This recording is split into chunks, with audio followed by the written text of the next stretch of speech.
오늘 말씀의 제목은 하나님이 축복의 하나님이심을 믿는가입니다. 자, 오늘은 맥추감사 주일입니다. 첫 열매, 첫 이삭 한 단을 하나님께 바쳐드리는 이제 그런 구약의 절기죠. 근데 그것을 이제 우리 신약 시대를 살아가는 저희들도 이제 비슷한 의미를 가지고 이렇게 지키는 절기입니다. 하나님께서 이스라엘 백성들에게 이제 가나안 땅에 들어가서 농사를 짓게 될 때에 이제 처음으로 추수하게 됩니다. 그러면 처음으로 추수한 그 첫 번째 열매를 반드시 하나님께 바쳐서 감사절로 지키라 이렇게 명령을 하셨습니다. 그런데 왜 하필 첫 열매일까요?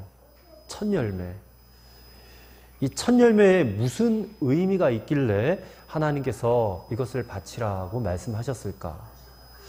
예전에 우리 자녀들이 이제 대학을 졸업하고 이제 직장에 처음 들어가서 첫 월급을 받아오면 그 첫 월급을 가지고 부모님께로 옵니다. 그래서 첫 월급을 통째로 월급 봉투 채로 부모님께 드리든지 아니면 부모님의 속옷을 이렇게 정성스럽게 사오는 그런 자녀들이 있었습니다. 요즘에도 그렇게 하는지는 잘 모르겠어요. 근데 그것은 그 첫 월급이 많고 적음을 떠나서 이것은 당연히 부모님의 것이다라고 여기기 때문에 그렇게 하는 것입니다. 자신을 낳아주고 길러주고 공부시켜주신 부모님을 진심으로 존경하고 감사하는 자녀들이라면 당연히 그렇게 여길 거예요. 이 첫 월급은 내게 아니지. 우리 부모님께 드려야지. 그렇다면 부모님에게 그런 마음을 가진 자녀라면 진정으로 하나님을 알고 하나님을 경외하는 하나님의 자녀들은 어떨까? 우리가 다 하나님의 자녀들인데 첫 열매가 당연히 하나님의 것으로 보이게 될 것이고 이 첫 열매를 당연히 하나님께 드려야 한다라고 생각을 하게 될 것입니다. 그러므로 첫 열매 감사는 우리가 정말 하나님을 경외하는지 정말 하나님을 사랑하는지 하나님의 은혜에 감사하는지를 판별할 수 있는 그런 중요한 기준이 된다라는 것이죠. 아마도 하나님께서 첫 열매를 드려라 말씀하신 목적이 바로 거기 있다고 싶습니다.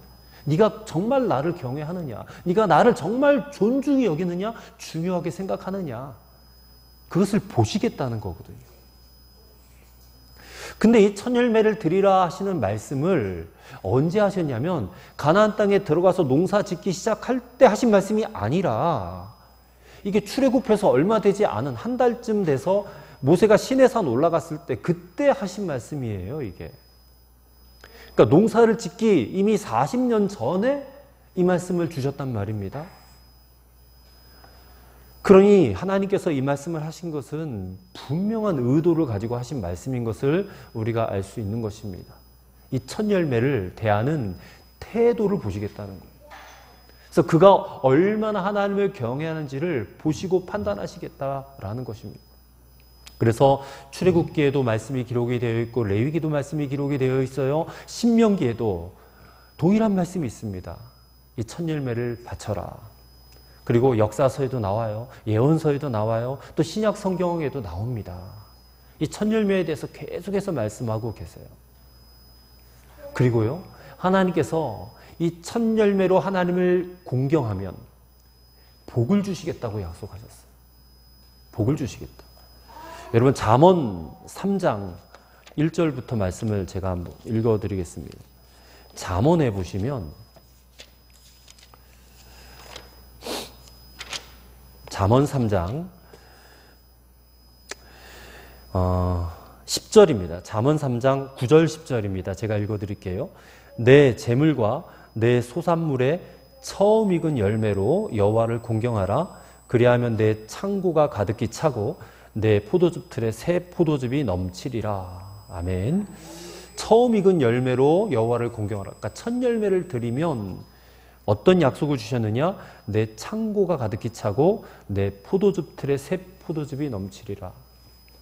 이런 복을 주시겠다고 말씀하셨어요. 아브라함에게 이삭을 바치라고 하셨지 않습니까? 그 이삭은 아브라함에게 있어서 첫 열매입니다. 그렇지 않겠어요? 처음 낳은 아들이잖아요. 첫 열매를 바치라는 거예요. 근데 그것을 바치면 역시 또 복을 주시겠다고 약속을 하셨어요. 자손을 많이 주시겠다고, 땅도 주시겠다고 하고 막 그렇게 약속하셨잖아요. 그래서 첫 열매를 드리라고 하시는 것은 궁극적으로 복을 주시려는 것임을 우리가 알게 돼요. 그래서 오늘은 이 축복의 하나님에 대해서 말씀을 드리고자 합니다. 성경은 분명히 하나님을 축복의 하나님이라고 증거를 하고 있어요. 우리에게 복을 주시는 하나님. 이스라엘 백성들이 광야 40년 동안 정말 고생을 많이 했지만 신명기 말씀을 보니까 그렇게 고생을 하게 하신 이유도 속마음은 복을 주시려는 것이었다고 말씀하고 계세요. 그게 신명기 8장 16절의 말씀인데 내 조상들도 알지 못하던 만나를 광야에서 내게 먹이셨나니 이는 다 너를 낮추시며 너를 시험하사 마침내 내게 복을 주려 하심이었느니라 라고 하세요. 그러니까 하나님은 우리 하나님의 자녀들에게 복 주시는 하나님 맞습니다. 일부러 막 고생시키고 막 굴리고 그런 하나님이 아니에요. 복을 주시기 위한 하나님.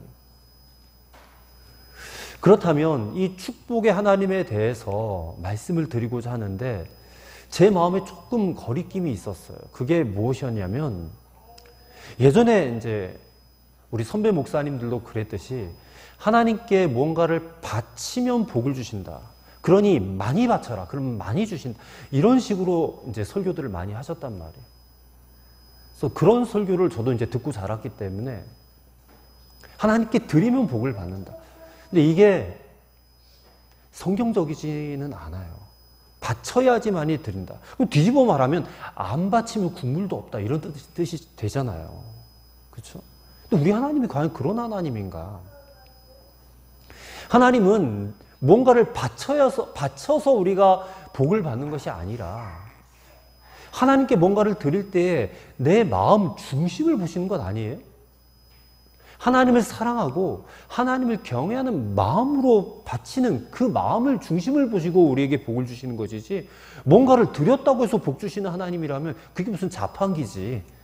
하나님을 자판기 취급하는 것 아닙니까? 내가 100만 원을 헌금하면 막 1000만 원을 주신다 뭐 이렇게 설교를 하신 적도 있었어요. 옛날 부흥 강사 목사님들은. 요즘엔 그런 설교 하시는 분들이 거의 없지만 그리고 사실 하나님께서는 축복의 하나님이시죠. 우리에게 이미 당신의 전부를 다 내어주셨어요. 우리는 그 사실을 믿는 자 아닙니까? 하나님 우리에게 전부를 주신 분이세요. 그 전부가 뭡니까? 독생자 예수 그리스도시죠. 예수님을 우리에게 내어주셔서 이 죄로 말미암아 지옥 갈 수밖에 없었던 우리를 천국 백성 하나님의 자녀로 회복시켜 주셨잖아요. 그러므로 축복의 하나님에 대해서 바르게 설교를 한다면 하나님께서 우리에게 이미 주신 축복을 믿게 하라. 저는 이게 오늘날 축복의 하나님을 설교하는 바른 설교라고 생각합니다.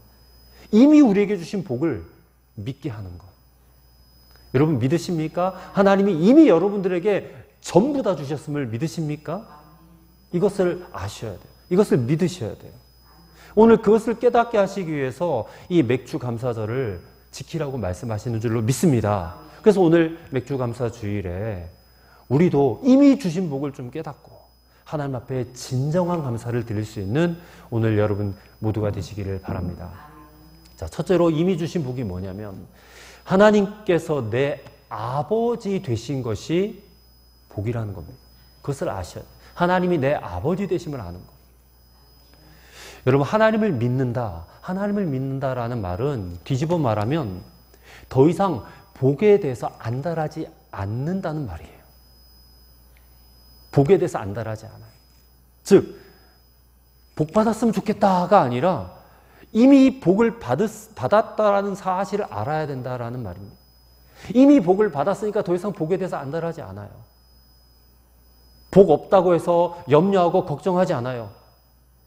그리고 복 주신 하나님, 이미 복 주신 하나님을 찬송하고 감사하며 살아가는 것이 여러분 올바른 신앙생활입니다. 욕심내지 않고 나눠주며 살 수 있는 그런 자가 되는 것이에요. 내가 무슨 고생할까 두려워하지 않고 하나님 말씀대로 살아갈 수 있는 삶. 이것이 축복의 하나님을 믿는 것이라는 것이죠. 그렇다면 하나님은 축복의 하나님이신데 어느 정도 축복의 하나님이신지 아십니까? 하나님을 믿는 즉시 정말로 누구나 다 부자가 되게 하신다는 거예요. 여러분, 누구나 다 부자가 되게 하신다 그러면 아이, 목사님 또 거짓말 하시네. 안 믿어지실 거예요. 누구나 다 부자가 되게 하신다. 왜냐하면 이게 실제적으로 느껴지지가 않잖아요. 통장에 막 몇 억씩 있는 것도 아니고 내 주머니가 두둑한 것도 아닌데 무슨 내가 예수 믿고 하나님 믿고 부자가 되었느냐. 성도들이 이런 얘기를 들으면 이거 무슨 말도 안 되는 소리. 부유해지긴커녕 도리어 저는 가난해졌습니다. 그렇게 생각하는 성도들도 많아요. 나 예수 믿고 부자가 된 게 아니라 더 막 돈이 더 쪼들려요. 그렇다면 어떻게 예수님을 믿으면 누구나 부자가 된다고 말을 하는가? 예수님을 믿으면 하나님이 우리 아버지가 되셨기 때문에 그래요. 아버지가 되셨기 때문에. 우리는 모두 다 하나님을 아버지라고 불러요. 여기 하나님을 아버지라고 고백 안 하신 분 계십니까? 다 하나님을 아버지라고 고백하고 불러요. 그럼 한번 생각해 보세요. 하나님은 이 우주 천지 만물을 다스리시는 분이에요. 그런 분이 내 아버지가 맞다면 여러분, 우리는 얼마나 부자입니까? 그것을 한번 생각해 보자는 거예요. 갈라디아서 4장 6절에 이렇게 되어 있어요. 너희가 아들임으로 하나님이 그 아들의 영을 우리 마음 가운데 보내사 아빠 아버지라 부르게 하셨느니라 했습니다. 우리는 하나님을 아버지라고 부르는데 아빠라고도 부를 수 있어요. 아빠는 훨씬 더 친근한 표현 아닙니까? 히브리 말로 아빠인데 우리 말로도 아빠잖아요. 우리 아이들이 저보고 아버지 아버지 안 그래요. 아빠 아빠 그러지. 아버지는 좀 거리감이 있는데 아빠는 굉장히 친밀하고 친근감 있고 가깝잖아요. 그러니까 우리가 하나님을 아빠라고 불러도 되거든요. 그런 자격을 주셨어요. 예수님을 믿는 즉시. 그렇기 때문에 그 하나님이, 이 천지 만물의 주인이신 하나님이 우리의 아빠, 아버지가 되시기 때문에 우리도 부자란 말입니다. 예수님께서 산상수훈에서 목숨을 위하여 무엇을 먹을까? 몸을 위하여 무엇을 입을까? 염려하지 말아라 그랬어요. 염려하지 말아라. 여러분, 세상에 어느 정도 부자가 되어야 이런 거 염려하지 않고 살아갈 수 있을까요? 아무리 돈이 많은 부자도요, 끊임없이 염려하더라고요. 끊임없이 염려해요. 세계적인 부자한테 인터뷰를 했는데, 당신이 가진 그 돈으로 만족하십니까? 그러니까 그 부자가 뭐라고 합니까? 조금만 더 가졌으면 좋겠다 그래요. 조금만 더. 이미 그 돈으로 자기뿐만 아니라 자기 자식, 손주까지 그냥 평생 걱정하지 않아도 될 만큼 돈을 갖고 있으면서도 조금만 더 벌었으면 좋겠다 그래요. 결국 만족을 못 한다는 거예요. 아무리 돈이 많아도 절대 만족이 안 돼요. 근데 예수님은 우리에게요, 염려하지 말라고 했어요. 왜 그렇습니까? 그 이유는 오직 하나뿐입니다. 하나님이 너의 아버지가 되었기 때문이다. 하나님을 너가 아버지라고 부르고 사는데 네가 걱정할 게 뭐야? 네가 염려할 게 뭐야? 그 말씀을 하시는 거예요. 그래서 하나님을 아버지라고 네가 부르면서 믿고 살면서도 염려한다면 너는 하나님을 아버지라고 믿지 않는 거야 라고 말씀하시는 거거든요. 즉 예수님의 말씀은 우리가 염려하지 않을 만큼 부자가 되었다라는 것을 믿으라는 거예요. 하지만 오늘날 많은 성도들이 이 하나님의 아버지가 되셨다, 하나님이 내 아버지가 되셨다, 아빠가 되셨다라는 말에 별로 감동을 받지 못합니다. 왜냐하면 내가 여전히 가진 것이 없다라고 느끼기 때문에 그래요. 여러분, 믿음을 이 성경을 보고 믿어야 되는데 성경을 보고 믿는 것이 아니라 지갑을 보고 믿는 거예요. 내 통장을 보고 믿는 거예요. 그러니 믿음이 요동치는 겁니다. 여러분, 고아를 생각해 보세요. 고아가 막 주머니마다 돈이 잔뜩 있다고 그 염려가 사라지겠습니까? 자식들이 주머니에 빈털터리 가진 거 하나도 없어도요, 그냥 내 아빠 손 잡고 가면 그 아이가 염려할까요? 염려하지 않습니다, 여러분. 아이들은 조금 더 걱정하지 않아요. 왜냐하면 내 아빠, 엄마 손을 잡고 가니까, 내 아빠, 엄마가 나를 끝까지 책임져 줄 줄로 믿으니까. 부잣집 아들, 딸들이 자기들이 뭐 가진 게 많아서 부자입니까? 자기 아버지가 부자니까 애들도 부자잖아요. 여러분, 우리가 가진 것이 없는 게 아니고 믿음이 없는 거예요. 이 믿음, 말씀에 대한 믿음이 없어요. 그래서 여러분, 말씀을 읽으면서 여러분의 믿음이 바꾸어지기를 기도하셔야 됩니다. 지갑 보고 믿지 마시고 하나님 말씀 보고 믿음을 가지시기를 바랍니다. 하나님이 여러분의 아버지 되셨다는 것을 성경을 보고 믿으시기를 바랍니다. 지갑 보고 믿는, 통장 보고 믿는 믿음을 버리셔야 돼요. 성경을 보고 믿는 믿음, 이 믿음을 가지고 사는 것이 여러분 복인 줄로 믿으시기를 바랍니다. 두 번째로 이미 주신 복이 뭐냐면 하나님의 말씀이 어렵지 않게 되는 것이 복이라는 겁니다. 말씀이 어렵지 않게 되는 게 복이에요. 자, 예수님이 누가복음 6장 27절 29절까지 말씀에서 정말 어려운 말씀을 하세요. 산상수훈에도 나오는 말씀인데 너의 원수를 사랑하고 너희를 미워하는 자를 선대하며 너희를 저주하는 자를 선대하며 축복하며 너희를 모욕하는 자를 위하여 기도하라. 이 뺨을 치는 자에게 젖뺨도 돌려대고 내 겉옷을 빼앗는 자에게 속옷도 거절하지 말라. 이런 말씀을 하세요. 여러분, 그렇게 할 수 없을 것 같지 않습니까? 너무 어려운 말씀이에요. 이게 복이 없는 사람에게는 말도 안 되는 말씀이거든요. 울분이 가득한 사람은 이런 말씀 들으면 욕밖에 안 나와요.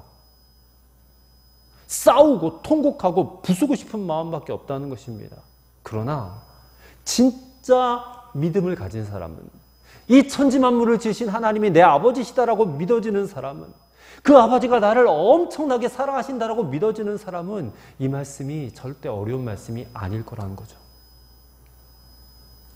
예수님이 또 말씀하십니다. 마태복음 7장 24절부터 26절에 그러므로 누구든지 나의 이 말을 듣고 행하는 자는 그 집을 반석 위에 지은 지혜로운 사람 같으리니 또 나의 이 말을 듣고 행하지 아니하는 자는 그 집을 모래 위에 지은 어리석은 사람 같으니 그렇게 말씀하셨어요.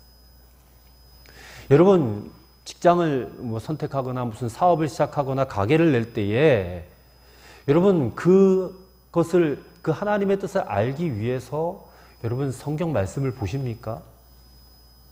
하나님이 아버지이심을 아는, 믿는 사람은 하나님의 말씀대로 행하는 일에 절대로 두려움이 없습니다. 하나님이 내 아버지가 되신다라는 이 복을 우리가 믿지 못하니까 우리의 직장생활, 또 가정생활, 또 돈 쓰는 것, 이런 모든 것들에 있어서 성경 말씀이 무시돼요. 성경의 원칙이 무시돼요. 그래서 우리의 이 생활 가운데 하나님은 마치 숨어 계신 것처럼 보인단 말입니다. 근데 하나님이 아버지심을 이게 정말 믿어지는 사람은요, 하나님의 말씀대로 그대로 하는데 조금도 두려움이 없어요. 하나님이 끝까지 책임져 주실 줄로 믿으니까. 말씀을 보고 말씀을 믿으시기를 축원합니다. 예수님은 또 말씀하셨습니다. 누가복음 6장 38절에 자, 이 말씀도 참 어려운 말씀이에요. 누가복음 6장 38절 주라 그리하면 너희에게 줄 것이니 곧 후이되어 누르고 흔들어 넘치도록 너희에게 안겨주리라.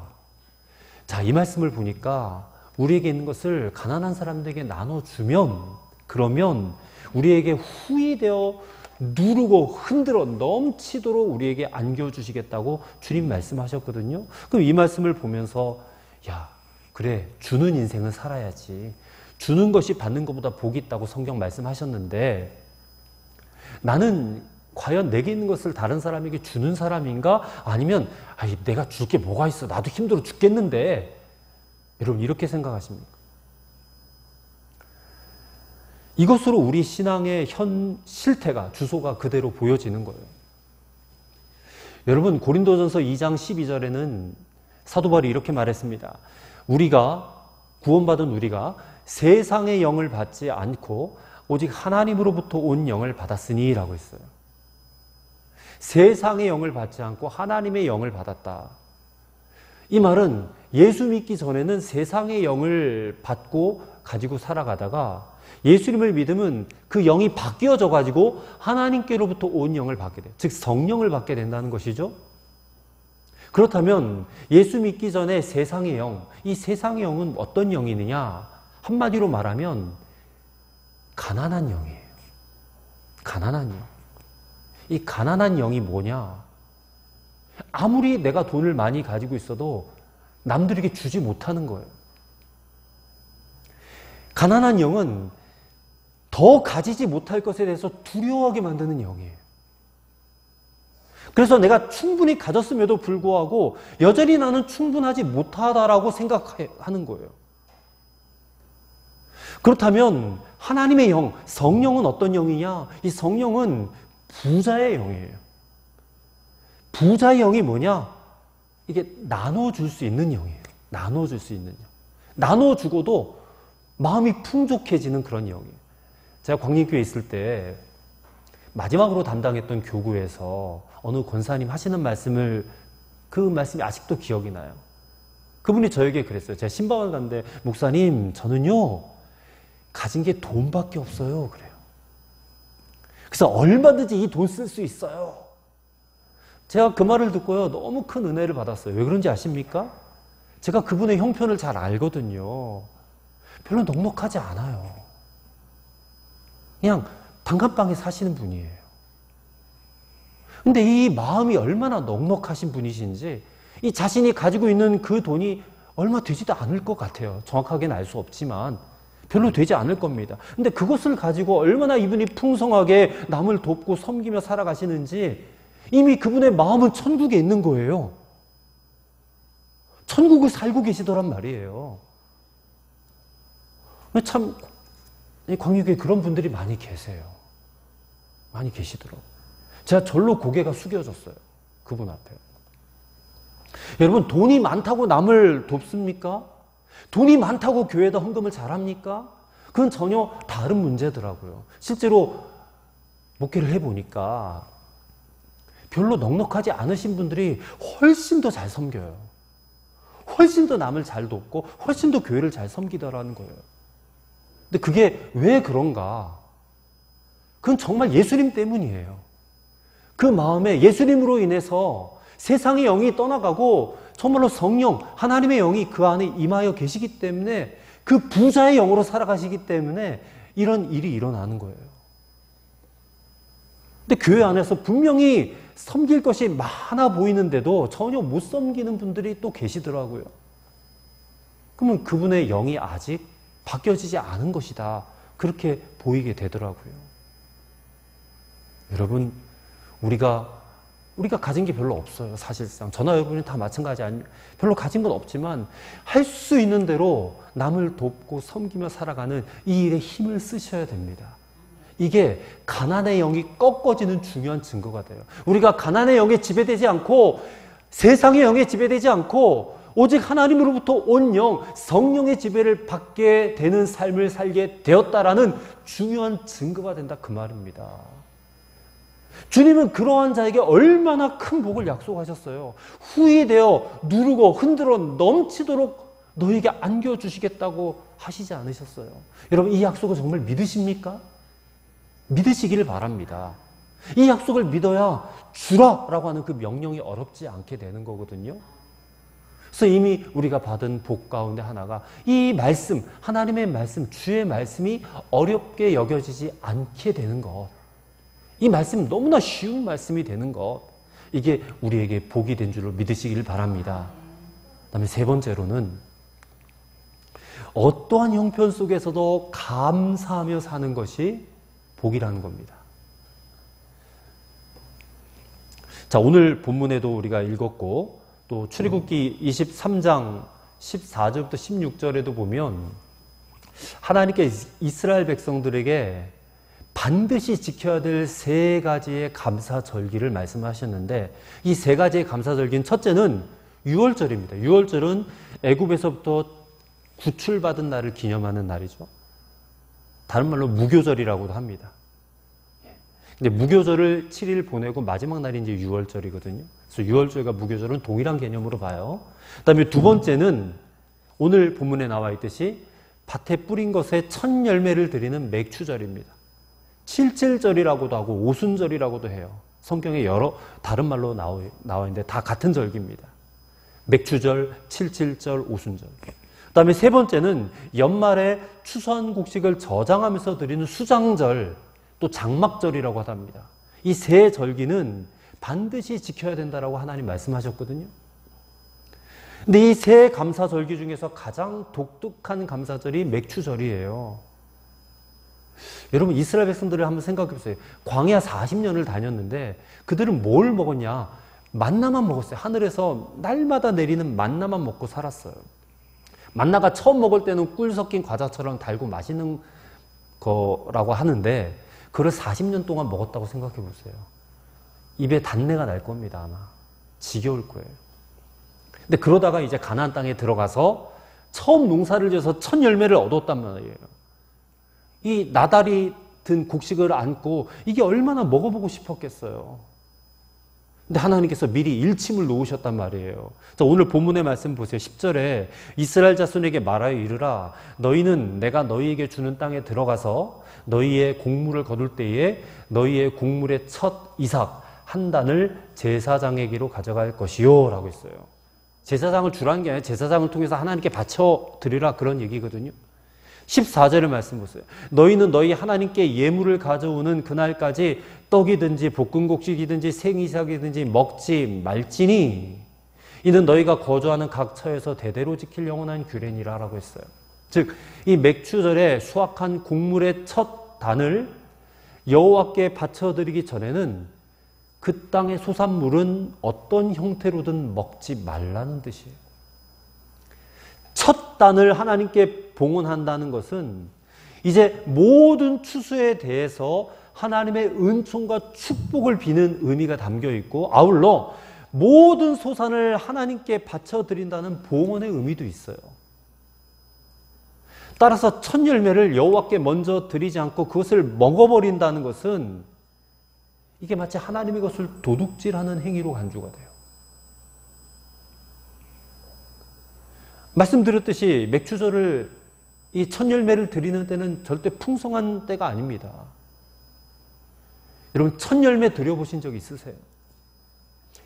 아무나 맥추절 감사를 드리는 것도 아닙니다. 하나님께서 정말 내 인생을 또 올 한 해 우리의 삶을 이미 축복하셨다라고 믿지 못한다면 첫 열매를 드리는 것은 거의 불가능한 일이에요. 하나님께서는요, 우리가 그저 목마를 때 목 축이는 정도의 계획만 세우신 게 아닙니다. 하나님께서는 우리를 통하여 생수의 강이 흘러가게 하시는 그것이 하나님의 목적이고 뜻이거든요. 요한복음 8장의 말씀을 보시면 명절 끝날 곧 큰 날에 예수께서 서서 외쳐 이르시되 누구든지 목마르거든 내게로 와서 마시라. 나를 믿는 자는 성경의 이름과 같이 그 배에서 생수의 강이 흘러나오리라. 그렇게 말씀하셨거든요. 그럼 이 일이 어떻게 이루어지느냐? 이 일은 감사 생활을 통해서 이루어지는 것입니다. 감사 생활. 구약의 감사절은 대개는 가난한 사람들, 고아와 과부와 나그네를 위해서 있는 날이었어요. 그들을 돕기 위해서 감사절이 있었다는 것입니다. 우리가 요새 사도행전을 묵상하고 있는데 이 사도행전에 보니까 성령을 충만히 받은 초대교회에 어떤 일이 벌어졌습니까? 거기에 모인 5천 명이 넘는 사람들이요. 전부 다 자기 소유를 자기 것이라 여기지 않고 다 꺼내어놓고 유무상통하면서 살았어요. 그래서 초대교회 안에는요, 가난한 사람이 없었다고 그랬습니다. 정말 그 교회 안에는 가난의 영이 꺾어졌어요. 정말 욕심, 탐욕이 버려지는 은혜가 그들에게 임했어요. 근데 그 가운데 우리가 사도행전 5장을 읽었잖아요. 아나니아 삽비라 이야기를 읽었지 않습니까? 그 가운데 그 한 사람, 탐욕 가운데 붙들렸던 그 사람이 그게 드러나니까 하나님께서 그냥 때리시지 않습니까? 교회는 탐욕에 붙들려 있으면 안 된다는 거예요. 가난의 영에 붙들려 있으면 안 된다는 거예요. 여러분, 이렇게 복을 받은 사실을 정말 믿는 사람만이 하나님께 감사하며 사는 줄 믿으시길 바랍니다. 감사는 정말 하나님이 내 아버지심을 믿는가에 대한 분명한 증거가 돼요. 그래서 하나님께 감사할 수만 있으면 이 사람은 복 받은 자가 맞다라는 것입니다. 오늘날 우리가 하나님께 봉헌을 합니다.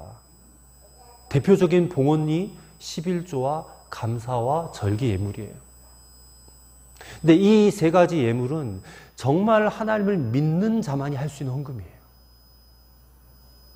11조에 대한 얘기가 많은데 11조는 뭐 구약의 율법이니까 이 신약 시대를 사는 우리들은 안 드려도 되는 거 아닌가?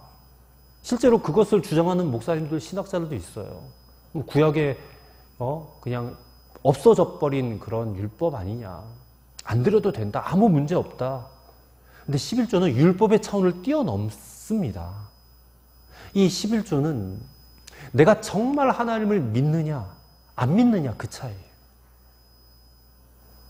여러분, 하나님을 안 믿으면 드릴 필요 없어요. 아무도 강요하지 않습니다. 교회에 많은 사람들이 있는데 거기에 100%가 다 하나님을 철저하게 확실하게 믿는 사람들만 있는 게 아니잖아요. 어떤 사람은 하나님이 누구신지 알기 원해서 오는 사람들도 있어요. 정말 예수님이 안 믿어지는데 한번 믿어보기 위해서 오는 사람들도 있단 말이에요. 그럼 아직 예수님이 자신의 구주가 되지 않았고 예수님이 아직 자신의 주인이 되지 않은 사람들도 앉아 있단 말입니다. 그런 사람들은 11조 드릴 필요 없어요. 안 믿어지는데 뭐하러 드립니까?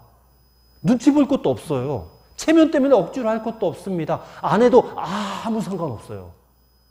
그런데 하나님을 정말 믿는 사람이라면, 예수가 정말 나의 구주고 나의 구원자고 나의 구세주고 나의 주인이심을 정말 믿는 자면 이 11조와 감사와 절기 예물을 드리지 않는 것은 하나님의 것을 내 것으로 여기는 죄를 짓는 겁니다. 그 말은 하나님이 더 이상 내게 복을 주지 않아도 나는 괜찮아요. 하나님이 내 집 세워주지 않으셔도 나는 상관없어요. 하나님이 내 성 지켜주지 않으셔도 돼요. 괜찮아요. 라는 그런 선언입니다. 사실상 불신앙적인 태도라는 거죠. 제 말이 아니고 성경 말씀입니다. 믿음에 있어서 이 돈과 관련된 훈련은 너무너무 중요합니다. 하물며 예수님께서 하나님과 재물을 겸하여 섬기지 말라고 그랬어요. 여러분, 하나님과 돈이 동급입니까? 하나님과 돈을 같은 레벨에 놓고 이게 비교가 되는 거예요? 어떻게 하나님을 돈과 이렇게 같은 격에 올려놓고 우리가 생각할 수 있습니까? 근데 예수님이 그렇게 말씀하셨다는 거예요. 하나님과 재물. 그만큼 우리 인간이 이 재물에 인이 박히고 이 재물에 대한 탐욕과 욕심이 하나님을 섬기는 그 이상 막 치솟아 가니까 예수님께서 동급으로 놓고 비유의 말씀을 하신 거거든요. 그래서 이 재정에 대한 훈련만큼 믿음에 있어서 중요한 훈련이 없음을 여러분 아셔야 됩니다. 여러분, 어려운 교회가 있고 또 어려운 이웃이 있을 때에 여러분이 가진 물질에 대해서 조금 더 염려하지 마시고 하나님께 순종하는 마음으로 한번 섬겨보시기를 바랍니다. 그게 진짜 하나님을 믿는 거죠. 내가 돈을 어떻게 사용하느냐에 따라서 내 믿음이 진짜인지 가짜인지가 드러나요. 그래서 우리 존 웨슬리 목사님도 우리 감리교회 창시자이시지 않습니까? 지갑이 회개하지 않으면 구원받지 못한 거다 그랬거든요. 지갑이 진짜 회개한 자가 구원받은 자다라고 말씀했거든요. 물론 성경 말씀은 아니에요. 근데 웨슬리의 그 말은 성경에 근거한 말씀입니다. 물질에 있어서 여러분의 믿음을 한번 사용해 보시기 바랍니다. 그럼 여러분의 마음을 마귀에게 도둑질 당하지 않게 되실 겁니다. 그 방법이 바로 감사예요. 사랑하는 성도 여러분, 오늘 축복의 하나님에 대해서 설교했습니다. 이 축복의 하나님을 정말 믿으십니까? 하나님께서 여러분들을 축복하시고 여러분들의 인생을, 생애를 끝까지 책임져 주실 줄을 여러분 정말 믿으십니까? 오늘 맥추 감사 주일은 이 축복의 하나님에 대한 내 믿음을 분명히 하는 그런 감사 주일입니다. 하나님이 우리 아버지가 되신 것이 복이고, 하나님의 말씀이 어렵지 않게 되는 것이 복이고, 그리고 어떤 형편 속에서도 감사하며 살게 된 것이 저와 여러분이 이미 받은 복인 줄을 믿으시길 바랍니다. 그러니 이제는 염려하지 마세요. 이제는 감사와 찬송만 하며 사세요. 나눠주면서 사랑만 하며 사시길 바랍니다. 주님 말씀대로 이미 나는 복을 받았습니다. 이것을 고백하고 감사를 드리는 그런 맥주 감사주일이 되시기를 바랍니다. 그럴 때 여러분의 삶이 생수의 강이 흘러넘치는 그런 삶이 되실 줄로 믿습니다. 아멘. 기도하시겠습니다. 하나님 아버지, 오늘 맥주 감사 주일 예배를 드립니다. 이미 우리에게 주신 하나님의 복이 무엇인지를 다시 한번 깨닫게 하여 주옵소서. 하나님이 내 아버지 되심을 믿습니다. 하나님의 말씀이 조금 더 어렵지 않게 됨을 감사합니다. 그리고 어떤 형편 속에서도 감사하며 살게 된 것이 우리의 복인 것을 믿습니다. 이 복을 주신 하나님에 대한 믿음을 분명히 하는 오늘 맥주 감사절이 되게 하여 주시옵소서. 감사를 드리오며 예수님의 이름으로 기도드리옵나이다. 아멘.